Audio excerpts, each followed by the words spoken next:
A mai nap éppen megfelelő arra, hogy a hangya holdra szálljon.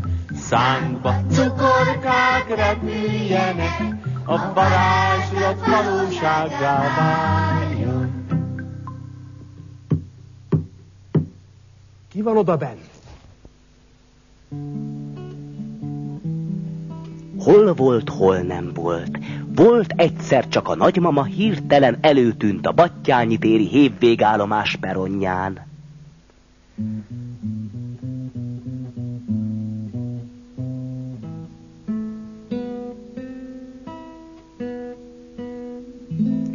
Szeretett volna fölszállni a hévre.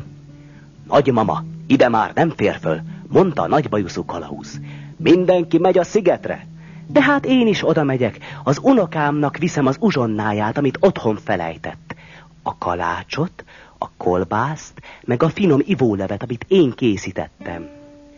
Egresből, répából és céklából. Egresből, répából, céklából és céklából. És nem is reggelizett. Jól van, nagymama, akkor üljön csak nyugodtan az ütközőre. Köszönöm szépen! És a szerelvény boldogan indult.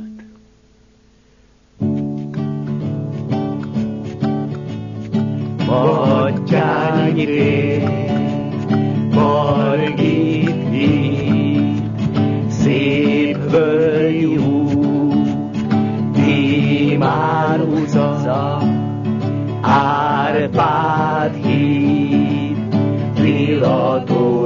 Lilatorigát, la la la la la. És a szerelvény megállt. Megérkeztünk, nagymama, mondta a kalauz, no de meg is büntette 2350 forintra, mert hogy nem szabad az ütközőn utazni. Nem szabad az ütközőn utazni. Köles utca, a kvinkum, római fürdő.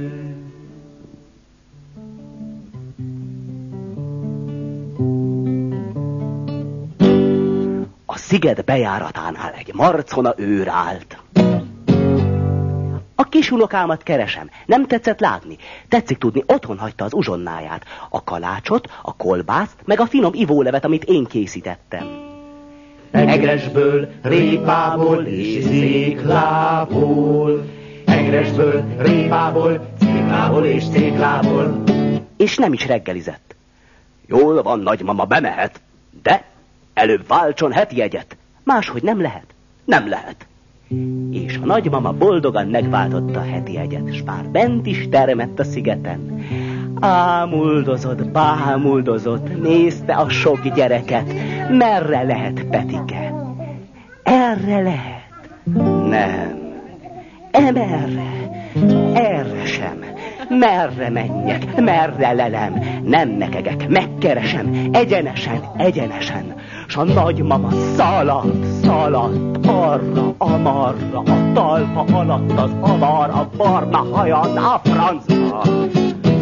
Végül elesett. S ahogy jobban szemügyre veszi, hát, uram fia, egy ember feküdt keresztbe az úton a saját hágyadékában. No, ennek felesett Réfa.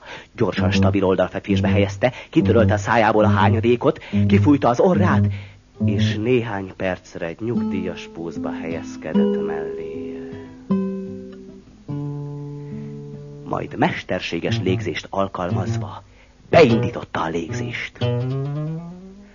Jó tett helyébe, jót vári. Igyál egy kis pálinkát. És a nagymama megitta a 3/4 liter pálinkát. Teljesítem egy kívánságodat. Azt kívánom, hogy válaszolj egy kérdésemre. Meg tudnád-e nekem mondani, hogy hol találom Petikét, az unokámat, mert otthon hagyta az uzsonnáját. A kalácsot, a kolbászt, meg a finom ivólevet, amit én készítettem. Egresből, répából és céklából. Egresből, répából, céklából és céklából. És te is reggelizett. Meg. Mondd meg, kérlek, hol találom. Hát ez már a második kívánságod, mondta Tökös Mákos János. Hanem hát bizony mondom neked, menj el Sziámi Műláp Péterhez, mert ő az, aki itt mindent tud. És azzal bevette magát a sűrűbe. A nagymama elindult, és ahogy mendegélt, egyre baszódott befele, böfögött, barangolt, bambán, botladozott, bazd meg! Végül elesett, és ahogy jobban szemügyre veszi, hát csodák csodája. Semmi különöset nem látott, csak egy kis kiálló szarba botlott el. Bocsánatot. De ahogy felpillantott, Tarháló Tódort találta. Te figyelj, adjál már egy 100-as, te figyelj, nincsen cipőm, add már oda a cipődet. De jó botod van, add már nekem a botodat. Te figyelj, olyan kajás vagyok, add már oda a kajád. Nem adhatom oda, mert ezt a kisunokámnak viszem. A kalácsot, a kolbászt, meg a finom ivólevet, amit én készítettem. Egre. De ezt már nem mondhatta végig, mert Tarháló Tódor irtózatos dübegurult, és jól megrugdosta a nagymamát. Egyszer lépen, egyszer méhen, kétszer pedig balfenéken, egyszer háton, egyszer májon, s jó erősen gyomorszájon. A térdre csent, a vár robbant, taknya nyála egybe locsant, feje hatszor kőre koppant, nagymamának meg se kottyant, tyant.